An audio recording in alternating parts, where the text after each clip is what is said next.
ठीक है। अब आपका h के बराबर हाइट आपके h दी है, तो h हाइट के बराबर, अब आपका हाइट का काम चला। आपने हाइट जो सेंटीमीटर में दी होगी तो सेंटीमीटर, ये आपने a से ऊपर आपने काट देना है इस वृत्त को।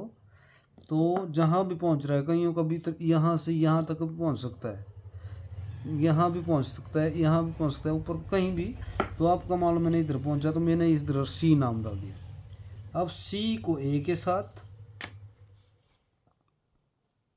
इधर और C को B के साथ, ये वाला आपका इस तरह का बन गया।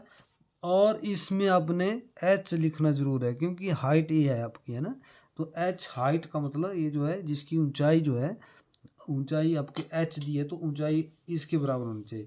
तो इसमें देखो ऐसी कोई भी त्रिभुज नहीं लिखा है, इसमें भी कौन सी त्रिभुज बननी चाहिए, ए बी आधार पर एक त्रिभुज बनाओ जिसका शीर्ष कोण v के बराबर हो। अब ये आपके देखो फिर से आपने जांच करनी है, ये जो है देखते हैं, ये जो आपका शीर्ष कोण है ये चेक करते हैं हम, बनाया हमने नीचे है, पर इधर भी चेक करते हैं ऐसा बना हुआ है कि नहीं बना हुआ है।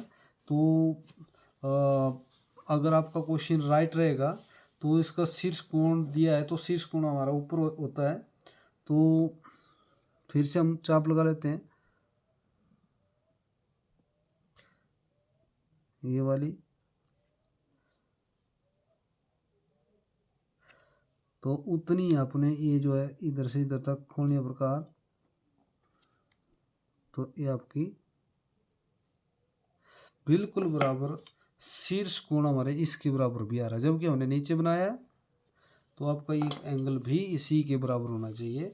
तो ये वाली दूसरी जांच है आपकी, ये वाली इस तरह आपने करना है, बिल्कुल करेक्ट रहेगा क्वेश्चन। और इधर आपने h जरूर लिखना है, क्योंकि हाइट आपकी h दी हुई है। Thank you.